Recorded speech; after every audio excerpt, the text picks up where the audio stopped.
Ramazanı qarşılamaq məsələsi. Müsəlmanlar Ramazanı necə qarşılamalıdır?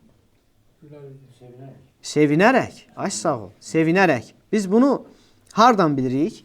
Peyğəmbər sallallahu aleyhi ve sellem yenə sünnəsindən. Deyir ki, Əbu Hüreyra radiyallahu anhu deyir ki, Peyğəmbər sallallahu aleyhi ve sellem deyir, səhabələrini Ramazanın gəlişi ilə müjdəliyirdi. Müjdəliyirdi, sevinirdi və onları da sevindirirdi. Deyirdi ki, bax, Peyğəmbər sallallahu aleyhi ve sellem, Ətəkum Ramadanu şəhrun mübarakun fəradallahu azze və cəllə aleykum siyaməhu. Ramazan gəlib deyir, mübarək bir ay. Allah azze və cəllə sizə həmən ayın orucunu fərz eləyib. Tuftahu fihi əbvabus səmə. Onda, yəni Ramazanda səmanın qapıları açılır. Və tuğləqu fihi əbvabul cəhim. Və cəhənnəmin qapıları bağlanır. Və tuğallu fihi məradatuş şeyatin. Və şeytanların asiləri, ən o böyük başda gedən şeytanlar bağlanır. Lillahi fihi leylətun xayrun min əlfi şəhr. Həmən ayın içərisində Allahın bir gecəsi vardır ki, o 1000 aydan xeyirlidir. Qədir gecəsi. 1000 aydan xeyirlidir. Mən hurimə xayrəhə fəqat hurim. Kim onun xeyrindən məhrum olarsa, artıq məhrumdur. Yəni Qədir gecəsinin xeyrindən. Və ümumi də götürəndə Ramazanın xeyirlərindən.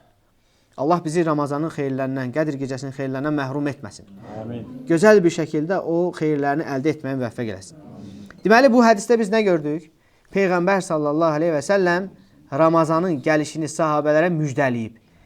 Bu sünnədir. Ramazanı bax, bu cür gülər üzlə, sevinclə, fərəhlə qarşılamaq lazımdır. Sevinclə qarşılamalısan ki, bağışlanma ayıdır, rəhmət ayıdır, fürsətdir, mövsümdür. Səhabələr Ramazana 6 ay qalmış dua edirdilər ki, sələflər dua edirdilər ki, Allahım bizi Ramazana yetişdir.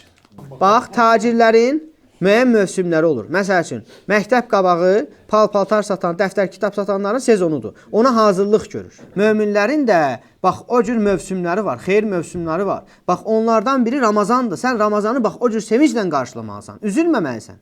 Sən nətər ola bilər ki, bir tacir məktəb sezonu başlayır və bu da paltar satır, ayaqqabı satır, qələm, dəftər satır, kitab satır, amma üzülür. Ki, sezon başlayır, satış çox olacaq, üzülür. Belə bir tacir təsəvvür edirsiniz, ancaq deyərsən ki, məcnundur. Və nətər olur ki, sən Ramazan gəlir, amma üzülürsən. Sən də xeyirlərin taciri olmalısan da. Deməli, insan nə etməlidir? Ramazanı böyük bir sevinclə qarşılamalıdır. Sevinclə, fərəhlə. Çünki həmən ay möminlər üçün nədir? Həm hissi olaraq, həm də mənəvi olaraq nədir? Bir fəzilət mövsümüdür.